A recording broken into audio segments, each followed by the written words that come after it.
Jesucristo, el Verbo viviente, es el único medio de salvación. Él es el centro del pensamiento de nuestra vida, la fuente y la autoridad de la doctrina. El principal propósito de la vida de Cristo fue la obediencia a los mandamientos, exaltando la ley de Dios como un reflejo de su carácter. El principal mensaje a ser predicado en el mundo, basado en Apocalipsis 14, está representado por 3 ángeles llevando el Evangelio eterno al mundo entero. Este mensaje se basa en los encantos inigualables de Cristo y declara que la hora del juicio ha llegado y llama a obedecer los mandamientos de Dios. Mediante su palabra, Dios ha comunicado a los hombres el conocimiento necesario para la salvación. Las Santas Escrituras deben ser aceptadas como dotadas de autoridad absoluta y como revelación infalible de su voluntad. Y aunque el canon de las Escrituras inspiradas está cerrado, el Espíritu Santo continúa iluminando, amonestando y confortando al pueblo de Dios a través del testimonio de Jesús, el Espíritu de profecía. El camino a la vida se traza a través de un camino angosto que debe ser recorrido con confianza en las promesas que Dios dejó a hombres y mujeres fieles que dedicaron sus vidas hasta la muerte por el Evangelio eterno. Los fundadores de la Iglesia soñaron con el día en que la revelación sería una realidad en sus vidas. Miraron con los ojos de la fe a aquel día glorioso cuando finalmente la promesa sería cumplida en la venida magistral de Jesucristo a esta tierra para recompensar a cada uno según sea su obra.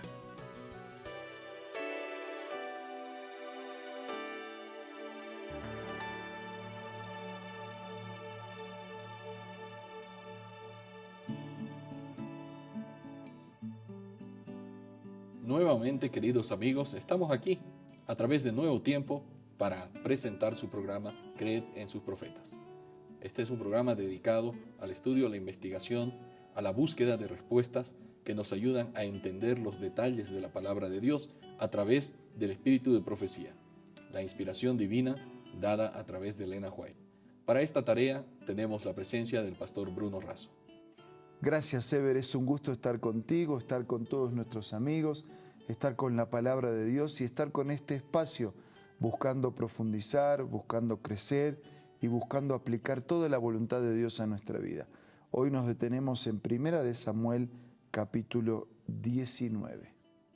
En este capítulo encontramos una vez más a Saúl intentando matar a David. Desde que David aparece en la escena de la vida política, de la vida militar del pueblo de Israel, Saúl primero como que no entendía, no vislumbraba en David un rival. Y en realidad no era un rival. David nunca se puso a confrontar al rey, ¿no? Él ni ambicionaba siquiera su puesto. Pero Dios estaba preparando poco a poco a este muchacho. Cuando escuchó que decían Saúl mató a sus miles y David a sus 10,000, le molestó. Empezó ahí a roer un gusanito dentro de su corazón. Envidia, celos. Exactamente, ¿no? Y fue creciendo a tal punto que se empeñó en una encarnizada batalla interior de su corazón y que se manifestaba a través de su actitud de David con el fin de matarlo. Pero había una lucha interior más profunda en el corazón de Saúl. ¿Qué lucha más profunda está simbolizada por esa lucha interior en el corazón de Saúl? ¿Qué nos dice el espíritu de profecía? Elena de White en Patriarcas y Profetas dice: la envidia hacía a Saúl desgraciado y ponía en peligro al humilde súbdito de su trono. Cuánto daño indecible ha producido en nuestro mundo este mal rasgo de carácter. Había en el corazón de Saúl la misma enemistad que incitó el corazón de Caín contra su hermano Abel, porque las obras de Abel eran justas y Dios lo honraba, mientras que las de Caín eran malas y el Señor no podía bendecirlo. La envidia es hija del orgullo, y si se la abriga en el corazón, conducirá al odio, finalmente a la venganza y al homicidio. Satanás ponía de manifiesto su propio carácter al provocar la furia de Saúl contra aquel que jamás le había hecho daño. Así que tenemos aquí un degradé descendente, ¿no? La envidia es hija del orgullo y si se la alimenta, conduce al odio, a la venganza, incluso al homicidio, si es necesario, porque es tanto el nivel de esa mente nublada por la acción del pecado que está dispuesto a todo. Claro. ¿Para qué? Para nada, para una vida miserable a partir de esa situación. Así que la envidia fue, es y será infelizmente un rasgo muy feo de carácter y una cosecha segura de malos resultados para la vida. Llama la atención la forma como Elena White lo presenta, ¿no? El orgullo, la envidia, el odio, la venganza. Y el mismo homicidio. Y el homicidio, ¿no? O sea, como dijo, un degradé, ¿no? Descendente, que conduce finalmente a la muerte de la propia persona, porque esa persona que está en ese camino ya está muerta espiritualmente. No puede vivir, después de eso no puede vivir. ¿Quién puede vivir después de eso? Nadie. Claro. Aunque viva, no vive. Eso es así. Mientras tanto, cuando David siente y se entera que Saúl está tratando de matarlo, él sale del entorno de Saúl y se va a vivir por un tiempo con el propio profeta Samuel. Y eso nos sorprende. Él tenía su hogar, ¿no? Allí en Belén. Podía haberse vuelto a casa de su padre, alejándose un poco de la corte real para un poco disminuir el odio que sentía Saúl. Sin embargo, al dirigirse a la casa del profeta Samuel, al parecer había algún propósito por el cual David debía permanecer con el profeta Samuel. ¿Será que hay alguna cosa que nos ayude a entender esta parte? Sí, Elena de White lo explica de esta manera. La casa de Samuel era un sitio apacible en comparación con el palacio real. Allí, en medio de las colinas, era donde el honrado siervo del Señor continuaba su obra. Lo acompañaba un grupo de videntes que estudiaban cuidadosamente la voluntad de Dios y escuchaban reverentemente las palabras de instrucción que salían de los labios de Samuel. Fueron preciosas las lecciones que David aprendió del maestro de Israel. Ahora, ¿dónde buscó tranquilidad? ¿Dónde buscó paz? El profeta era el portavoz de Dios, era el transmisor del mensaje de Dios. Fue con un grupo de estudiosos, de personas que oraban, que se ponían en contacto con Dios, cuya intención era conocer para practicar la voluntad de Dios. Así es. Por eso ese lugar fue de bendición para él. Porque él buscó el contacto con Dios, él buscó conocer la voluntad de Dios, él buscó hacer la voluntad de Dios. Y eso mismo, amigos, ocurre en la vida de todos, los que buscamos a Dios con intensidad, los que creemos en su palabra, los que queremos hacer su voluntad, los que admitimos su soberanía, su presencia en la vida. Hay un canto, un corito que dice que el mejor lugar del mundo es a los pies de nuestro Salvador. Sí, para aprender de Él, para escuchar de Él, para entender su voluntad y también para recibir sus promesas, para aplicar ese mensaje a nuestra vida. Sin dudarlo, el mejor lugar del mundo es a los pies de nuestro Salvador.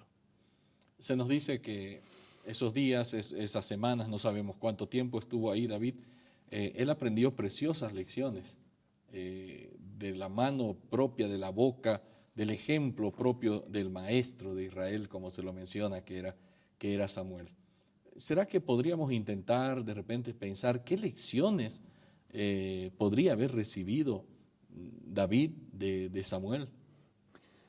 De confianza plena en Dios, lecciones de, yo diría, introducción a la confianza completa en los designios de Dios. Aprendió sobre la soberanía de Dios. Samuel era un ser dependiente de Dios, entonces él podía aprender de la soberanía de Dios, de la aceptación de Dios como Señor de nuestra vida. Aprendió en esas instancias dominio propio.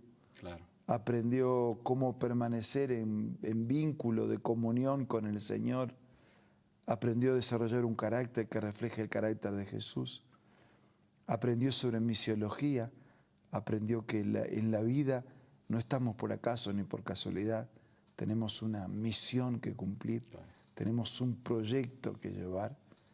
Aprendió de escatología, o sea que los tiempos un día terminarían y las promesas de Dios se concretarían en la feliz realidad de la eternidad. Así que podríamos decir que él aprendió el ABC de la vida cristiana, de una dependencia plena y completa de Dios. No podríamos descuidar el hecho de que en las escuelas de los profetas que Samuel había fundado, también se practicaba un estilo de vida sencillo. Y tal vez el Señor al alejarlo de la corte, una vida de lujo, fastuosa, porque Saúl había empezado a implementar muchas costumbres paganas, lo saca de allí para mostrarle otra vez la sencillez de la vida con la que originalmente él se había criado. Sí, y aunque parezca así una contradicción, lejos de esos grandes centros urbanos donde el pecado parece ser más común, más aberrante, más atractivo, entre comillas, ese retiro espiritual un poco alejado permite experimentar más de cerca y de una manera más abierta la presencia del Señor. Qué bueno, pastor, realmente esto nos ayuda muchísimo. Una vida apacible, una vida de completa dependencia del Señor, una vida sencilla, son lecciones que todos necesitamos aprender. Ahora tenemos un consejo importante y ya volvemos. ¿Qué tal? Presta mucha atención a esta cita. Jacob prevaleció porque fue perseverante y decidido. Su experiencia atestigua el poder de la oración insistente. Este es el tiempo en que debemos aprender la lección de la oración que prevalece y de la fe inquebrantable. Las mayores victorias de la Iglesia de Cristo o del cristiano no son las que se ganan mediante el talento o la educación, la riqueza o el favor de los hombres. Son las victorias que se alcanzan en la cámara de audiencia con Dios, cuando la fe fervorosa y agonizante se hace del poderoso brazo de la omnipotencia. Qué lindo, ¿verdad? Esta cita tú la encuentras en el libro La Oración, escrito por Elena G. de White. No puedes perder este maravilloso libro de tu biblioteca personal. Así que te invito una vez más a que visites la página www.aces.com.ar o también puedes hacerlo visitando una iglesia adventista del séptimo día cerca o próximo del lugar donde tú te encuentres. También descárgalo como Elena G. de White del App Store o del Play Store. Tenemos el momento justo para recibir una invitación, una apelación a nuestra vida, queridos amigos, y también pedir la bendición del cielo. Quiero decir para cerrar hoy que nosotros tenemos que intencionalmente buscar el mejor lugar y el mejor momento, prioritariamente en las primeras horas de cada día, para sentirnos y para sentarnos en la presencia de Dios. Y quien comienza el día en comunión con Dios, quien comienza el día de rodillas ante el Señor, vive el día de pie ante el mundo y vive el día cumpliendo la misión por la cual su vida existe. Ahora vamos a orar. Señor, ayúdanos para que prioritariamente en las primeras horas de cada día te busquemos. Ayúdanos para que vivamos contigo todo el día. Ayúdanos para que la comunión contigo sea nuestra primera búsqueda y para que en breve, cuando regreses, podamos compartir contigo la eternidad. Bendícenos, por favor.